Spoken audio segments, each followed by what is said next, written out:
Selamat siang Prof. Jati, izin untuk mempresentasikan tentang tugas ekonomi rekayasa dengan judul yang saya buat analisa kelayakan proyek perumahan PTX di Bandung Utara.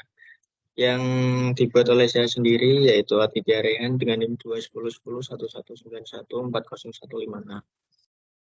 Yang pertama ada pendahuluan atau latar belakang daerah ini selain menjadi rumah hunian, rumah juga dibangun sebagai investasi jangka panjang. Ini terjadi karena harga real estate cenderung meningkat setiap tahun. Bagi kebanyakan orang yang berasal dari kelas menengah ke atas, mereka menjadikan perumahan sebagai investasi jangka panjang. Dimana jika suatu saat mereka membutuhkan uang, rumah mereka dapat dijual dengan harga yang lebih tinggi. Dengan permintaan pemenuhan perumahan bagi masyarakat setiap tahun terus meningkat. Sehingga penelitian ini akan fokus pada proyek pembangunan perumahan dari studi kasus oleh PTX yang berencana di lokasi membangun kawasan perumahan Bandung Utara. Selanjutnya ada dasar teori yang digunakan. Yang pertama ada net present value. Yang kedua ada internal rate of return. Yang ketiga ada profitability index. Yang pertama net present value adalah selisih antara nilai sekarang dari arus kas masuk dan arus kas keluar. Dengan demikian NPV memperkirakan jumlah kekayaan yang diciptakan oleh proyek. Yang kedua ada internal rate of return atau IRR, suatu investasi analog dengan yield of maturity atau YTM pada obligasi. Secara khusus IRR adalah tingkat diskonto yang hasilnya 0 pada NPV untuk proyek. Dan yang ketiga ada profitability index. Indeks profitabilitas atau PI adalah ukuran penilaian relatif. Indeks profitabilitas adalah rasio untung rugi yang sama dengan nilai sekarang dari arus kas masa depan investasi dibagi dengan biaya awalnya. Perusahaan dengan akses mudah ke modal lebih memilih. Selanjutnya ada desain penelitian.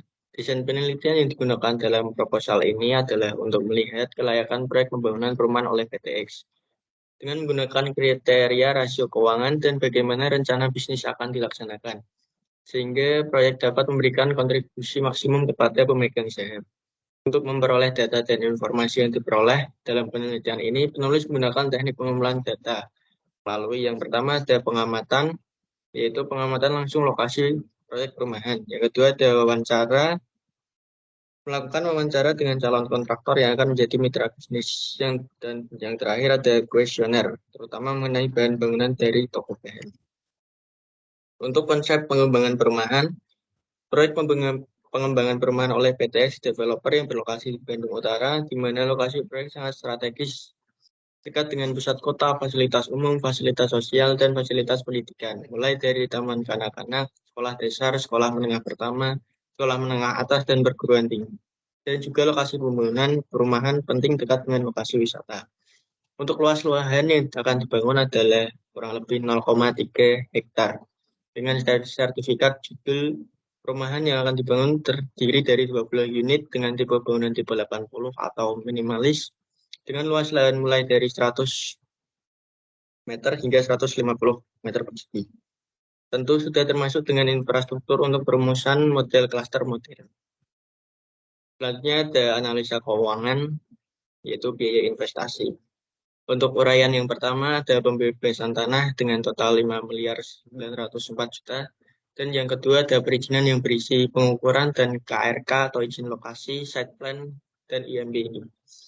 Dengan total 44.280.000 untuk pengukuran dan 73.800.000 untuk KRK, izin lokasi, dan lain-lain.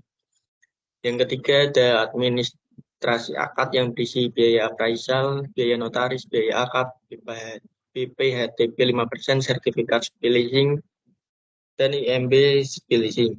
Untuk biaya appraisal sendiri totalnya 30 juta, dan biaya notaris 30 juta, biaya akad juga 30 juta, BPHTP 5%, 600 juta, sertifikat leasing 60 juta, dan IMB leasing 30 juta, dengan total administrasi akad 780 juta. Selanjutnya ada prasaran umum yang berisi pekerjaan tanah dengan total 29.520.000. Lalu pekerjaan drainase dengan total 100 juta, pekerjaan instalasi air dengan total 70 juta, pekerjaan jalan dengan 206.100.000, pekerjaan jaringan listrik 40 juta, pekerjaan jalan masuk atau gapura 50 juta, benteng keliling 22.500.000, dan pekerjaan taman 20 juta. Dengan total prasaran umum 538.120.000 rupiah. Yang selanjutnya ada pembangunan rumah dengan tipe 86 atau 105, yaitu totalnya 6.880.000.000 rupiah. Selanjutnya ada biaya operasional dengan total 443.800.000 rupiah. Selanjutnya ada biaya marketing dengan total 665.700.000 rupiah. Dan yang terakhir ada total penjualan dengan tipe 86 atau 103 sampai dengan 86 sampai 153 dengan total 22.190.000.000 rupiah. Selanjutnya ada cash flow. Yang pertama berisi pemasukan, saldo, modal kerja, kredit bank, pembebasan tanah, konstruksi, uang muka dari konsumen 30%, dan pelunasan KPR dari bank 70%. Dengan tipe 86 atau 103 sampai dengan 86 sampai 153. Dengan total pemasukan di tahun 2018 12.534.700.000 rupiah. Di tahun 2019 9.543.356.322 rupiah. Dan di tahun 2020 dengan total pemasukan 10.880.835.005 rupiah. Dan yang kedua ada pengeluaran. Pengeluaran ini dibagi menjadi dua, yaitu pengeluaran langsung dan pengeluaran tidak langsung.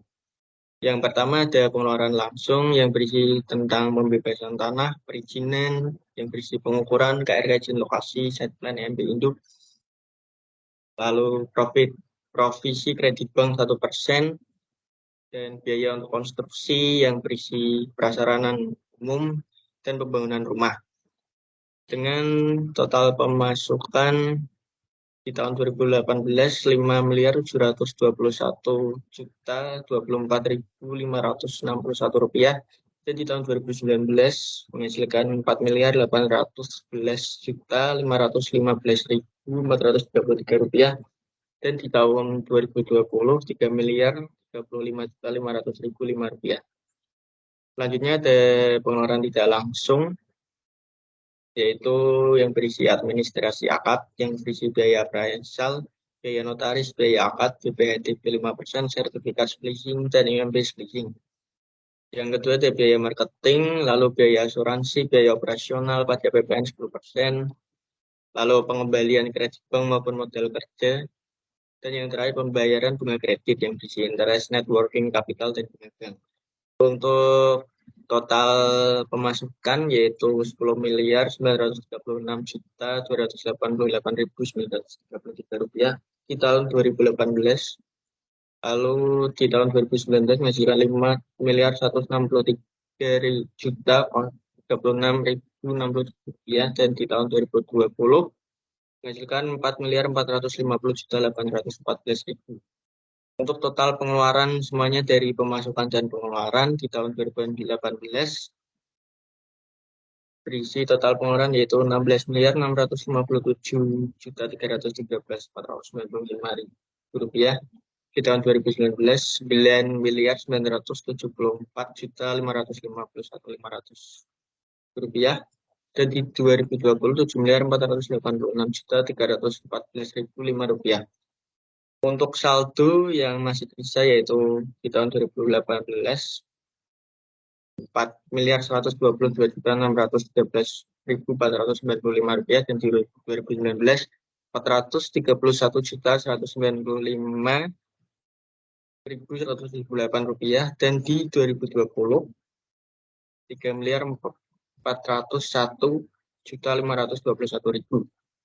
Berdasarkan analisis arus kas di atas yang berada di tabel yang di sebelah ini, proyek ini diharapkan dapat menghasilkan arus kas yang positif sebesar 3.401.521.000 pada akhir tahun ketiga, sehingga berdasarkan hasil analisis arus kas proyek ini layak untuk dilakukan. Untuk selanjutnya ada net present value dari perumahan yang akan dibangun, yaitu berdasarkan hasil perhitungan nilai NPV sebesar 1.648.969.321 rupiah. lebih besar dari nol, maka berdasarkan perhitungan pertimbangan NPV, proyek ini dianggap layak. Prediksi NPV untuk sektor properti ini menggambarkan bahwa bisnis properti lebih menjanjikan daripada bisnis makanan maupun minuman, di mana salah satu studi dilakukan oleh Ali WS dan Sugoto HS 2016 yang menghasilkan NPV hanya sebesar 159.264.680 rupiah. Untuk yang kedua ada internal rate of return atau IROR. IRR untuk proyek ini adalah 32,6%. Hasil ini jauh lebih baik jika kita menyimpan uang di bank dalam bentuk deposit yang hanya memberikan pengembalian sebesar 5%. Dan yang ketiga ada indeks profitabilitas atau PI. Nilai perhitungan PI menunjukkan lebih dari 1. Memang PI sama dengan 1,3. Jadi proyek perumahan ini dapat diterima. Untuk selanjutnya ada payback period atau tabel periode. Tabelnya bisa dilihat di samping. Untuk minimum waktu yang diperlukan untuk pembelian investasi yaitu 1,33 tahun atau selama kurang lebih 16 bulan sejak 2012. Diperkirakan bahwa payback period akan jatuh pada April 2020 sehingga waktunya lebih cepat jika dibandingkan dengan lamanya proyek. Jika dibandingkan dengan studi-studi kelayakan pada Liba Kriket dan Drinks di mana PP hanya 1 tahun 12 bulan, waktunya relatif berbeda sedikit sehingga proyek perumahan masih layak untuk dibangun. Dan yang terakhir ada kesimpulan untuk hasil analisis keuangan yang dilihat dari laporan arus kas, NPV, indeks profitabilitas, tingkat pengembalian internal, maupun payback period pada pembangunan perumahan yang dikembang oleh PTX Bandung Utara. Proyek ini layak untuk dibangun. Dengan alasan yang pertama, pernyataan untung dan rugi menunjukkan laba sebesar 6.860.300.000 rupiah. Diperoleh dari biaya proyek terhadap harga jual rumah yang ditawarkan. Yang kedua ada analisis arus kas yang menunjukkan bahwa perusahaan memperoleh laba mulai periode tahun kedua sebesar 3.691.418.317 rupiah. Dan akhir periode tahun ketiga yaitu 3.832.716.178 rupiah. Yang ketiga, pertimbangan nilai uang proyek terhadap waktu dengan menghasilkan nilai NPV lebih besar dari nol atau NPV lebih dari nol, yaitu NPV sebesar 1.648.969.341 rupiah. Lalu selanjutnya ada perhitungan IRR sama dengan 32,6% lebih besar daripada MARR yang hanya sekitar 10%. Selanjutnya ada waktu pengembalian modal untuk investasi yaitu jumlah tahun yang diperlukan untuk memulihkan pengeluaran kas awal yang dibutuhkan untuk investasi proyek ini, yaitu 1,33 tahun atau sekitar 16 bulan sejak 2019.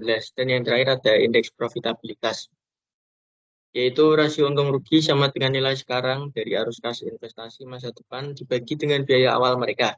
Jadi proyek ini mendapatkan nilai PI sama dengan 1,33 lebih besar dari 0, sehingga proyek ini layak dipertimbangkan untuk dibangun. Terima kasih present untuk sudah terima kasih Prof. Jati sudah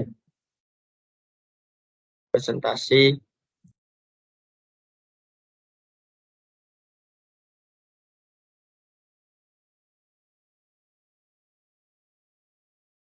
Assalamualaikum warahmatullahi wabarakatuh.